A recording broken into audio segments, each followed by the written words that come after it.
The General Hospital recap for July 14, 2023, features Anna determined to get to the bottom of whoever was trying to kill her or Sonny.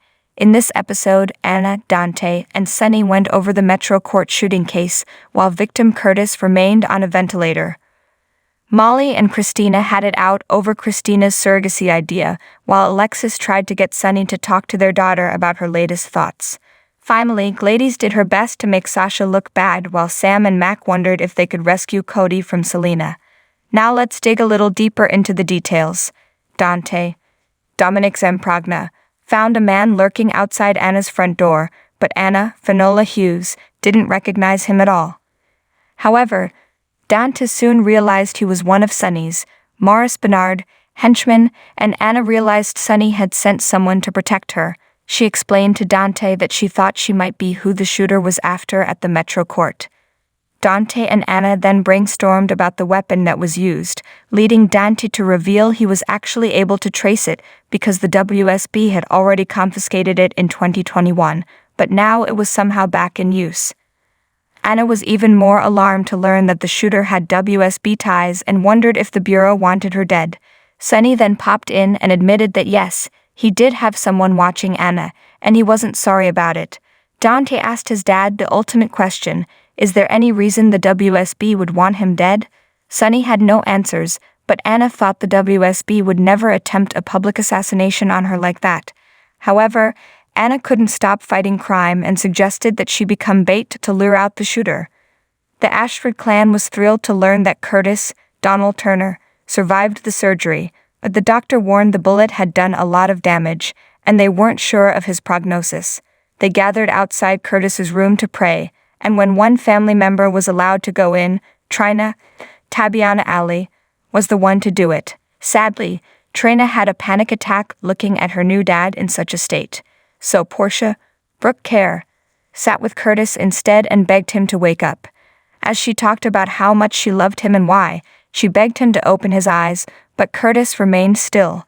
Earlier, Alexis, Nancy Lee Gran, told Sonny about Christina's, Kate Monsey, new obsession but didn't mention what it was at first. She wanted Sonny to talk her out of this idea, so Christina would be angry at her father for a change rather than her mother. Sonny knew this had to be serious and demanded Alexis come clean, but she wanted Sonny to get Christina to tell them this idea on her own. He said he would, but first, he had another visit to make. When Christina stopped by to check on Molly, Holiday Mia Kriebel, and TJ, Taj Bello, in the light of Curtis's shooting, they were both rude and cold to her, and she didn't understand why.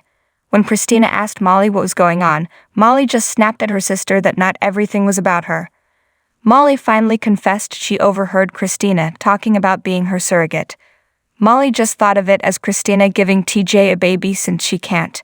As Molly accused Christina of being selfish, Christina pointed out that she was willing to give up a year of her life and give birth just to help Molly become a mother. Gladys, Bonnie Burroughs, had fun using more of Sasha's, Sophia Matson, money to buy herself a new wardrobe via phone, but wasn't happy when Cody, Josh Kelly, stopped by.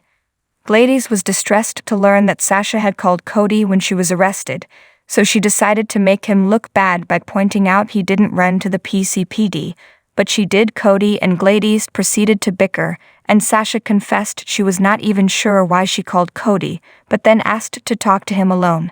She seemed to just want a friend to confide in because she felt she screwed up big time and her actions confused her. Nina Cynthia Watros was Sasha's next visitor, and immediately noticed she was acting strange. Gladys made sure to tell Nina that Sasha was in trouble, feigning concern. She even tried to plant the idea in Nina's head that Sasha was losing touch with reality. When Gladys and Nina took things into the hall, Gladys brought up the idea of telling the court about the shoplifting incident, and Nina was horrified and wondered if Gladys wanted to cause Sasha more trouble. On the pier, we learned that Mac, John J. York, was the man who shocked Sam, Kelly Monaco, and interfered with her surveillance on the pier. She told him she was following Selena Lydia Look, but Mac seemed more concerned with Cody. It turned out that Mac was well aware of the illegal poker games Selena was running out of the Savoy. Mac believed Curtis was working with Selena, but not because he wanted to. He was also going slow in his investigation so it wouldn't snare Cody. As they discussed Cody more, Sam revealed that she believed Selena helped get the bracelet charges dropped. The actress shared a sweet memory of her late co-star, Jacqueline Zeman, during her early days on the soap opera. Daytime Emmy winner Finola Hughes may be the consummate professional now, but the actress recalled her early days on General Hospital when she was intimidated by the veterans on the show. Hughes made her debut on April 10, 1985 as double agent Anna Devane, the ex-wife of WSB agent Robert Scorpio. But it was another soap veteran that made her feel relaxed and at home in Port Charles. Hughes shared her Soap Hub Flashback Friday moment about an early scene she had with the late Jacqueline Zeman and how her presence soothed her when she had a case of pre-scene jitters during a fan event hosted by Coastal Entertainment. When I first got there, she was somebody to look up to, and I was a little intimidated because she had so much work, and she was so amazing and so beautiful. The actress had plenty of experience on stage and in film but was completely new to daytime. Adding to that anxiety, she had landed the pivotal role meant for an American actress and smack in the middle of multiple red-hot storylines, including the love story between Scorpio, Tristan Rogers, and his new wife, Holly Sutton, Emma Sams. Zeman took her under her wing, and as Anna, I got to go to the brownstone one day. Hughes recalled their first meeting. It was the first time I got to work with her. I was really a bit intimidated. She was there with her beautiful red hair, and there was a whole story. I can't remember the exact story. I know Jack Wagner, Frisco Jones, was there and Tony Deary, Luke Spencer, and they went out of the room, she continued. Hughes described how her nerves got the best of her. It was just me and Jackie as Anna and Bobby talking, and I kind of couldn't get my way around this one line. It wasn't working for me, and she just reached over, she put her hand on me, and she just said, "Just make it up. Improvise, just say what you want to say." It immediately resonated with Hughes and put her at ease. And I was like, all right, and I did. I just put it in a way that I wasn't tripping over myself. She was so kind and so sweet, and it just really relaxed me. Gloria, Monty allowed you to sort of improvise. But I was still new, and I hadn't quite gotten into the whole habit of making stuff up on the fly. The fan-favorite actress marveled about her late co-star. She just sort of took my hand and said, "Why don't you just put it in your own words?" The two women shared a rapport both on screen and off. She was a really nice lady and liked to talk a lot about kids and would talk to me in the hallway, Hughes revealed, saying how easy it was to talk to the actress. Like there were a lot of times when I just unloaded on her, said this is happening and that's happening, and she always had a lot of advice. She was great, a really nice lady. Well, it's just about official. The 11th hour deal between SAG-AFTRA and the studios never miraculously materialized, and once they vote on it, actors are set to strike. Much of Hollywood was already shut down after the writers walked out, but with this latest development, virtually the entirety of it will be shuttered as actors won't even be working on shows and films that had already been written. There's no word on how long this could drag on, but the last actors' strike in 1980 lasted 3 months, and the writers' strike has already been going on for 2, with the studios reportedly having little desire to blink.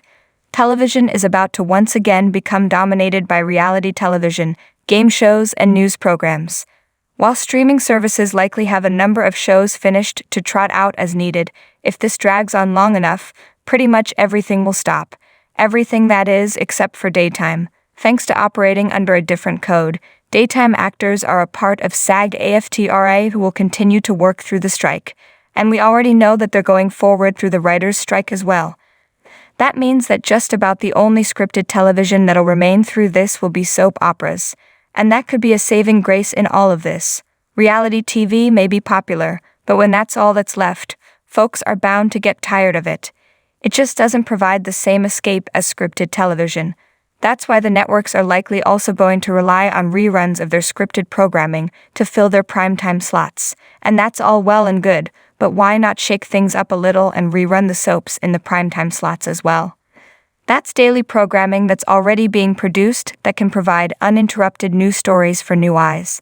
And that last part could end up being a huge boon for soaps if it brings in a new chunk of audience that sticks around after the strikes end and programming goes back to normal. Surely networks wouldn't be averse to more viewers and greater long-term profitability for their daytime lineups. Of course, the one caveat is Days of Our Lives, which is no longer on NBC and can only be streamed and viewed at any time on Peacock. But that too could be great for them if the stream of new television from both NBC and Peacock itself ends up drying up. Either way, come strike or high water, soap operas aren't going anywhere, and even if the networks don't capitalize on this, there could still be viewers out there hungry for new television who decide to check them out for the first time. And as far as silver linings go in all of this, we'll take it.